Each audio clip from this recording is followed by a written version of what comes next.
And I can just tell you anecdotally of a friend who told me that DWI should have mandatory jail time. And her son was 16 years old. And as we discussed it a little bit further, I said, well, I'm sure your son will be driving soon, right?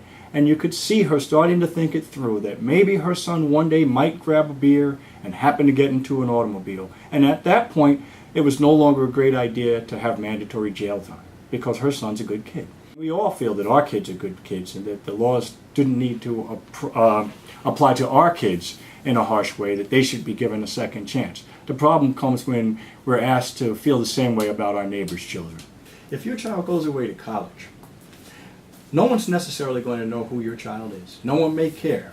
And when you're upstate in New York, or if you happen to be in North Carolina, the only other state in the union that still treats children as criminals without the ability for them to receive alternative consequences for their criminal conduct, you just have to realize that it could be your child, and that your child could say anything under the right circumstances, and that you wouldn't be able to call in favors from people you may know.